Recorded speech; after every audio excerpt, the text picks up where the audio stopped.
For the month of May 2025, we'd like to focus back on the original Box in the Basement, Leon Laureles. We are going to be sharing the first 4 episodes of Leon's story for the month of May.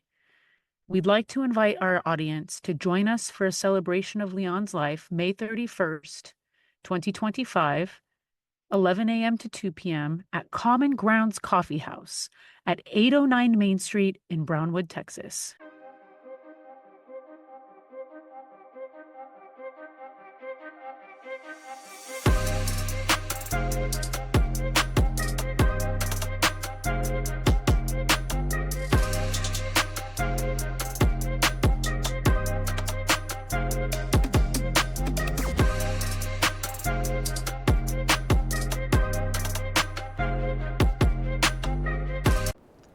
Hello, and welcome to Box in the Basement podcast. My name's Arlene. I'll be your host on this podcast journey. I am the niece of Leon Laureles, who was shot execution and Leon style at age 30 on May 10th, 1996, outside of Brownwood, Texas, and whose murder has never been solved. Now that you know a little more about me and Leon, let me tell you what happened on May 10th, 1996, and shortly before. It is important to note that I have never had access or seen any formal records from law enforcement or the private eye we hired. This is what I have investigated on my own and pieced together from witnesses, newspapers, and my own research. If you haven't listened to part 1 and 2 of this series, stop here and go do that. Things won't make much sense if you don't start at the beginning. Today, I will start with the 2 weeks prior to Leon's murder. Our cousin, Jesse, was living in Brownwood at this time and was cruising the main streets when he saw Leon at a local park talking to a guy in a little red sports car that he didn't recognize. Jesse turned around to see what Leon was up to. He was stopped at a red light when across the road from where Leon and the red car were sitting, there were 2 guys in a black car sitting and staring at them. Jesse said he pointed to the black car to let these guys, whoever they were, know that he saw them. By the time he got to the park, the red car was leaving. Jesse then asked Leon who the guy in the red car was, and Leon told him it was a friend who is a doctor at the local hospital. Now, fast forward to a few days before May 10th. Jesse was again cruising the main streets and saw Leon parked in his own car, a black Thunderbird, at the Blockbuster Video parking lot that was across the street from Kroger grocery store, where Leon worked. Jesse pulled up and asked why he was parked there. Leon told him that it was because he was waiting for his girlfriend. He also mentioned that this girlfriend's father had threatened him. Essentially, if he ever was caught with the daughter, this person would kill him. Now, I'd like to point out here that Leon was gay, and he was not out to any of our family. I believe when he said girlfriend and daughter, he meant boyfriend and son. This is very important and plays into why we believe this was a hate crime. Let's back up slightly to a week prior to Leon's death and talk about some other warnings or red flags that we see in hindsight. Leon told a couple of coworkers that he was being threatened and harassed and he was scared. I've since found out from some of Leon's former coworkers and other Brownwood locals that a group of local scumbags called North Side Posse would go into Kroger to steal merchandise. It's possible that this is who Leon was referring to. Maybe some of the North Side Posse members were threatening Leon or otherwise making his life difficult. I was told that Leon had actually confronted some of these Northside guys not long before his murder, and he let them know that he wasn't going to tolerate them stealing and causing trouble anymore. On the day before his untimely death, Leon was visiting his sister Lily in Bangs, Texas, which is about 11 miles from Brownwood. And he mentioned that a couple of brothers associated with the Northside posse were after him, but he didn't know why. Again, hindsight being 2020, we can start making some assumptions and building a couple of narratives that fit with the stories we've heard. But at the time, it wasn't really a cause of too much concern. This brings us to May 9th. I was working at the Walmart in Brownwood at this time. I ran the jewelry counter, which was located at the front of the store with a view of the front door. Leon would come into the store at least twice a week, every week, just to say hello and visit for a few minutes. On May 9th, he didn't come into the Walmart, but I wasn't really too concerned. He didn't come in every single day, and so I didn't think too much of it. Some days he had other things to do, or if he wasn't feeling well, he would stay home and rest. Or maybe he was out with friends. When I got off of work that day and walked out into the parking lot, I immediately saw his car in the parking spot where he usually parked. This struck me as really odd, because I didn't see him come inside. It would have been hard for me to miss him walk into the store, but even if he'd come in while I was occupied with other things, it would have been highly unusual for him not to stop by my counter first thing. So, at this point, I literally stopped and asked myself if I should go back into the store and look for him. I decided not to. I was tired. I had 3 boys at home waiting for me. This decision has filled me with a tremendous amount of regret and guilt to this day. For 27 years, that guilt has consumed me. It has eaten away at me every moment of every single day. I play it in my mind that if I had just gone back in and found him, I would have noticed something was wrong.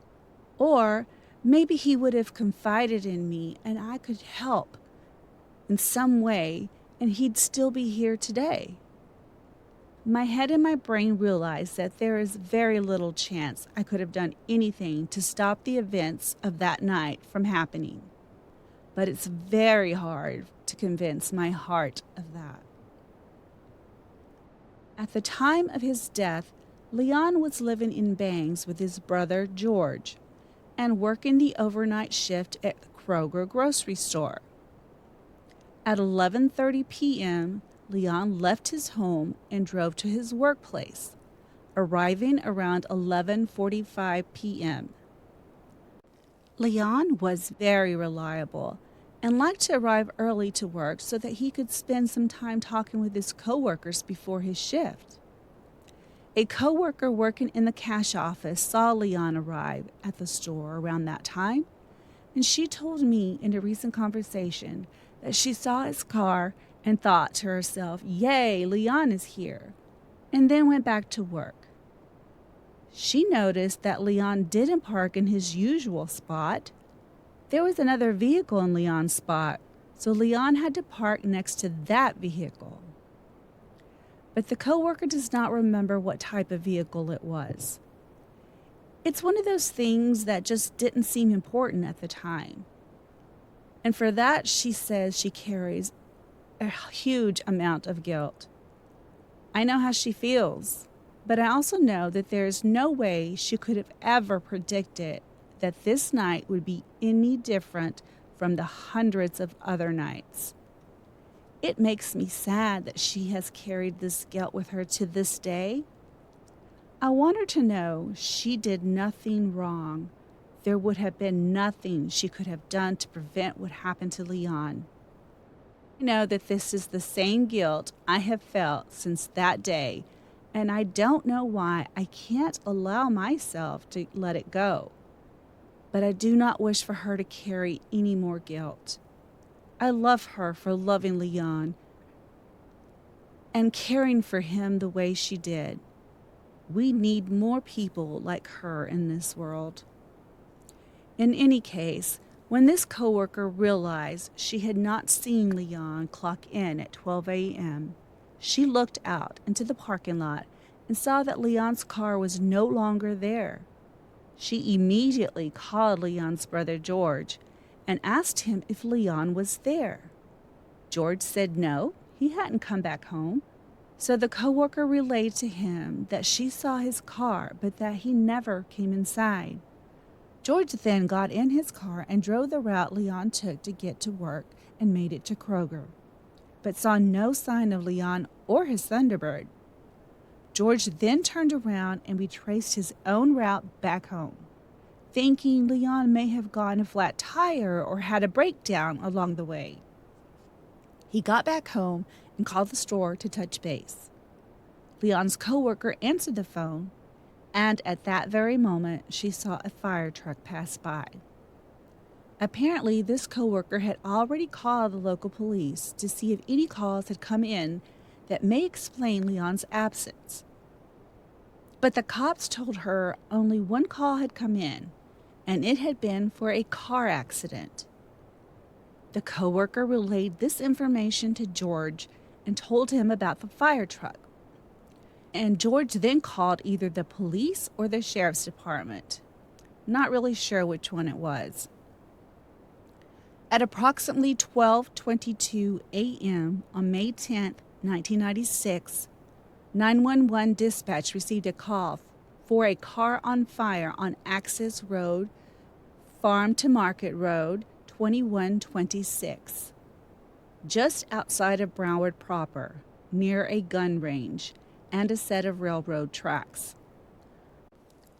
The caller also reported seeing a red and white Ford pickup truck with chrome mirrors, a flatbed, a trailer hitch, driving slowly behind the car that was on fire when they passed the first time.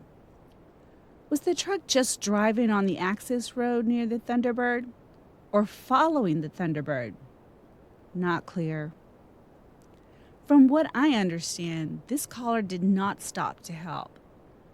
Just after that, another 911 call was received about the car on fire off of Farm to Market Road 2126. This caller was an RN on her way back home from her shift at the hospital, which was just a few miles up the road from the crime scene. Just last year in 2022, this caller's daughter reached out to me to let me know that was her mom and that her mother felt so much heartache about that night because as a nurse, she is trained to help people, but she couldn't help Leon. She stopped to help rescue anyone that might be trapped in the burning car, but it was simply too late. This spot is not an easy place to get down to, but she made it down to the burning Thunderbird. She then noticed Leon's body laying several feet from the car, but at this point, there was nothing she could do. She knew he was gone. I wish I could have met her. I would have given her a big hug and tell her thank you. Thank you for stopping. Thank you for caring enough to want to help. Thank you for not just driving away. I was told by a Texas Ranger that had looked into the case many years later that there may have been some kids and or young adults partying on the railroad tracks near where the crime scene took place. It was apparently a pretty popular hangout spot. The ranger said, however, that all the witnesses in the area at the time were intoxicated and on drugs, so they weren't credible. That is but one of the many missteps and strange turns that night and subsequent investigation took.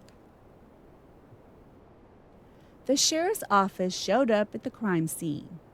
and the Brown County Sheriff at the time, Bill Donahue, immediately recused himself, citing a conflict of interest, which is something that has never been expanded on while Donahue was alive.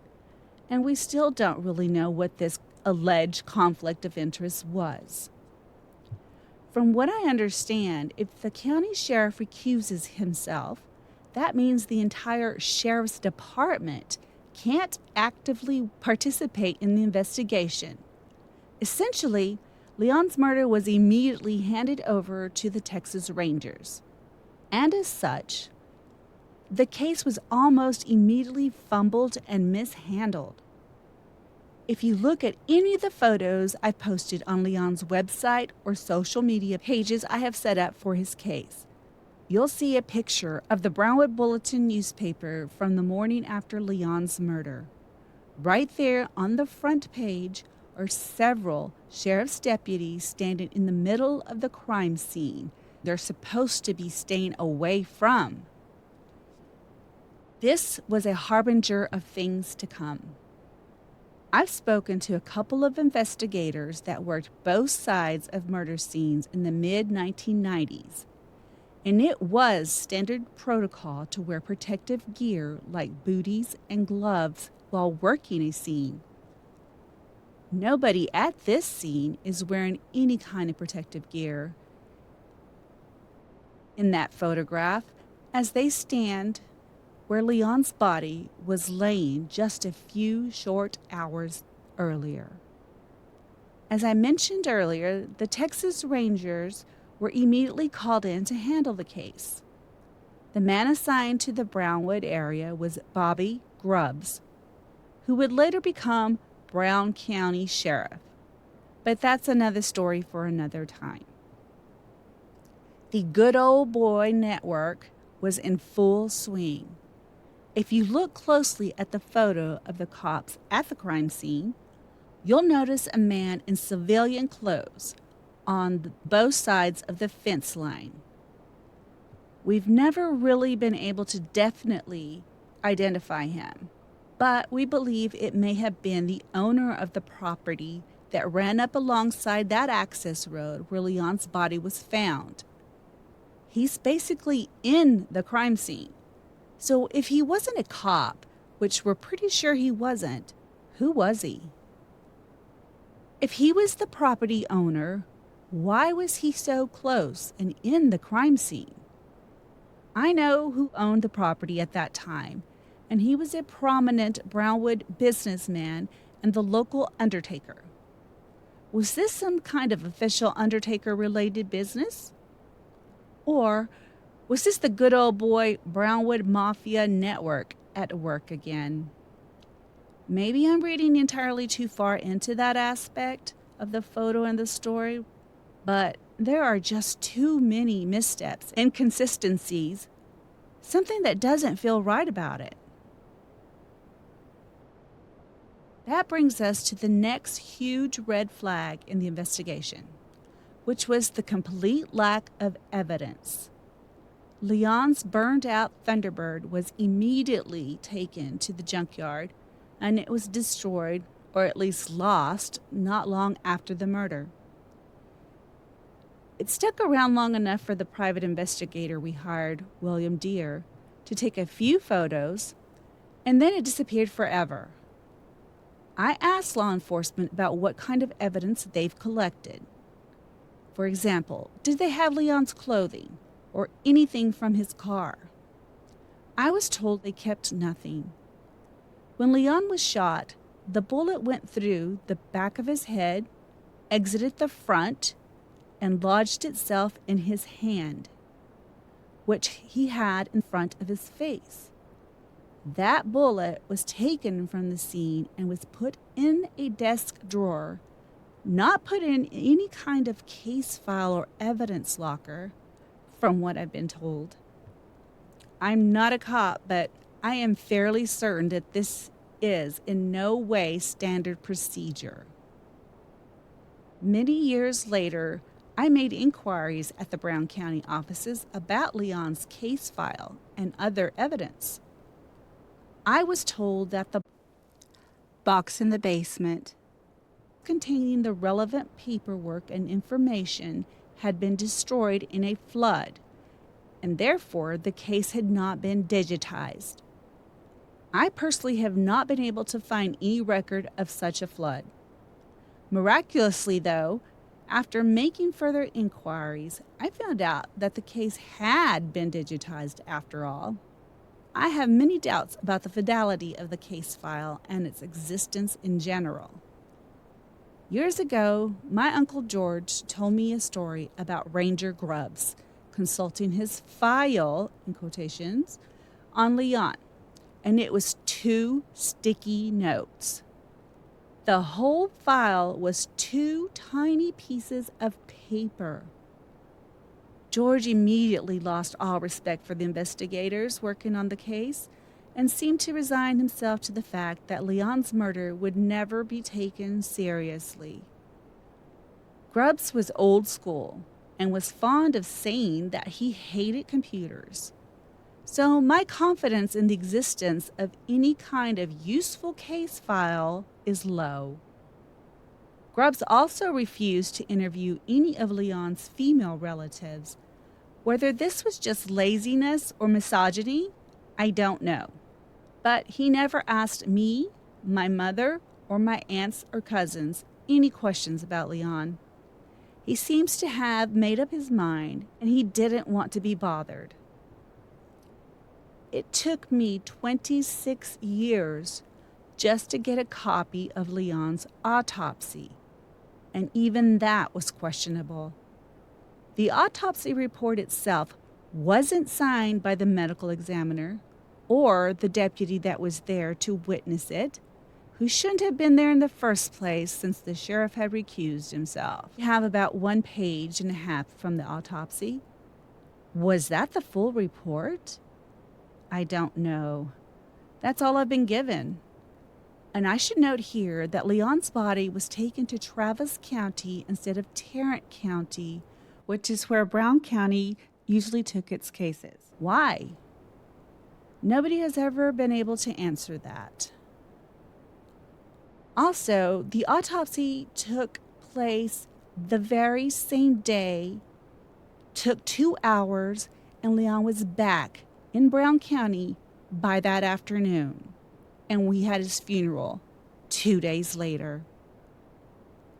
There are just so many small inconsistencies that add up to a whole lot of suspicious behavior.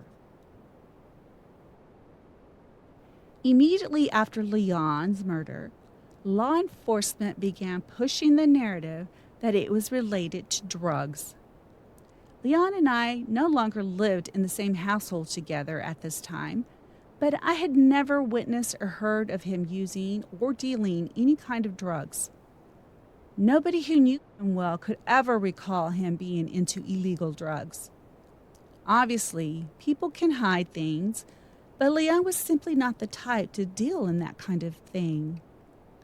He wasn't a big partier, he didn't really hang out with junkies or lowlives, and nobody ever found any drugs in his car, in his room, at George's house, or on his person. In 2022, when I finally got my hands on that partial copy of the autopsy, it was reported that Leon's talk screen was clean. Again, this doesn't completely eliminate drugs as a motive, but it seems pretty damn low on the list. Grubbs went to Kroger that night after the murder and began questioning Leon's co-workers, pushing them hard to corroborate some kind of drug-related motive. I mentioned the Northside Posse earlier, and it was well known that those guys were heavy into doing and dealing drugs. There was a pretty well-oiled drug trafficking scheme happening in Brownwood, and they ran the show. It would be easy to assume and attribute any kind of murder to the drug slingers, which is exactly what seems to have happened. Grubbs even insinuated that Leon brought this on himself by associating with junkies and dealers, even though there were literally 0 witnesses to that effect. Again, was this a cover-up? An attempt to shift the blame and the story away from the real killers? Or was it just law enforcement wanting to close the case quickly and be done with it? A little of both? Grubbs and Donahue are dead now, so we may never know. The injustice against Leon and against our family is unimaginable. The disrespect for Leon is heartbreaking. Whether it was incompetence or corruption, the way they handled Leon's case is astonishing because they chose to do as little as possible to solve Leon's murder. Not only did they contaminate the crime scene, didn't store evidence properly, like the bullet that was lodged in Leon's hand and is now lost. I am fairly confident Leon's case was handled this way because he was gay, and he was considered as a throwaway. Homophobia is and always has been pretty rampant in the Brownwood area. Just a few years ago, someone attempted to have a pride parade in Brownwood, and the local law enforcement was pretty vocal in their disapproval of gay people. Things were obviously worse 3 decades ago.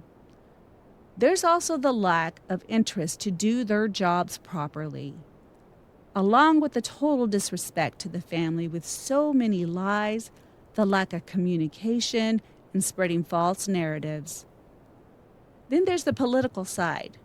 Grubbs, the ranger handling the case, was elected Brown County Sheriff in 2004 and liked to say that one of his main priorities was solving Leon's case.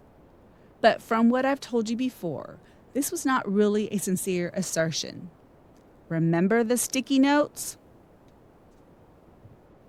As we all know from listening to true crime podcasts, reading true crime books, and watching our little murder shows, this kind of thing happens way more often than we'd like to admit.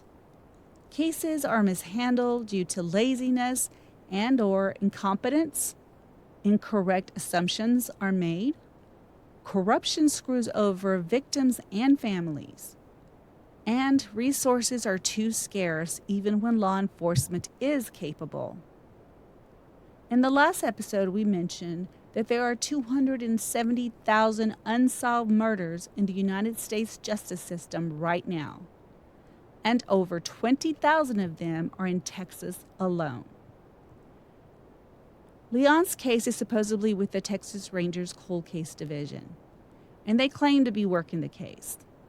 But realistically, there is not much happening on that front.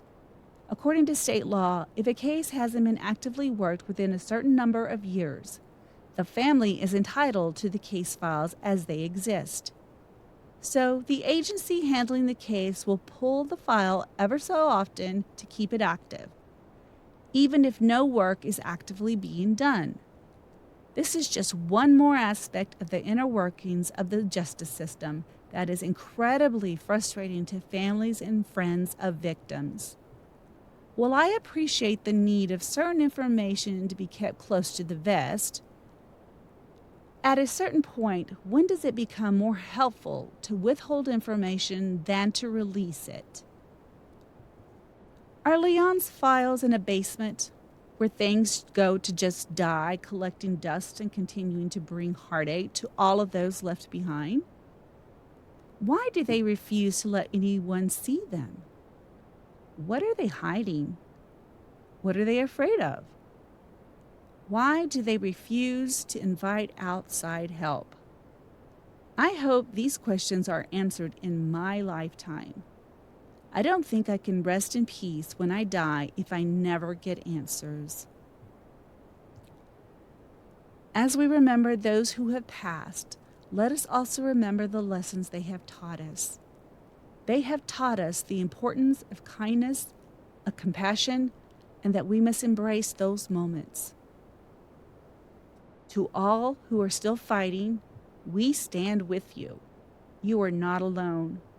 We will fight alongside you, and we will never give up hope. We will continue to support you, to uplift you, and to be a source of strength for you. To those that knew Leon, May you never forget the light he brought into our lives. May we all take the strength from the survivors and work to bring justice for him. I will fight tirelessly for justice for Leon. He was my person, and I will fight for justice until my last breath. Please help me fight for justice for Leon. If you know anything, please speak up. For those who have spoken up to law enforcement with what they've heard and saw, thank you. What we need now is anyone with evidence to please come forward. Leon's family, Leon's friends, and Brown County deserve answers. We are excited to announce that we are now a part of the Darkcast Network. Darkcast Network, the best in indie podcasts. Check out all the great shows at darkcastnetwork.com. If you think bringing unsolved cases is important, then please take a moment to rate and review our podcast. Also, please like and follow our pages on all social media platforms for Box in the Basement podcasts and Justice for Leon Laureles. You can now also find us on YouTube. If you like what you hear, please do us a favor and subscribe. It would help so much, my lovelies. Also, please share this episode so we can bring awareness to these lesser-known cases so we can reach more people in hopes that someone who may know something will come forward. I'd also like to ask that you sign my petition for my Uncle Leon Laureles' case to be reopened and reviewed with fresh eyes. And you can find our petition on change.org. This podcast has a bigger purpose than just providing information and entertainment. The Homicide Victims' Families' Rights Act is a bipartisan bill that was signed into law by Congress in 2021, and we want to see it put into action. This law establishes a systematic process for reviewing case files related to cold case murders. The focus is on providing a mechanism for the families and friends of murder victims to request a formal review of such cases. I also have a GoFundMe page to hire an attorney to help me get a copy of his autopsy that I have been denied for 27 years. You can find the GoFundMe by searching for Leon Laureles. That's Laureles. But to get his body exhumed, to search for evidence that was not collected the first time around. We and other families and friends need assistance with getting FOIA requests. It blows our minds that so many murders occurred from 1976 to 1997 in Brownwood, Texas, under the watch of the same investigators responsible for handling Leon's case. We're going to look at all the unsolved murders in Brownwood, and maybe even a few solved ones if it helps uncover what was happening in that era that left so many families devastated and a community living in fear. Thank you for joining us. Be kind. Later, Gators.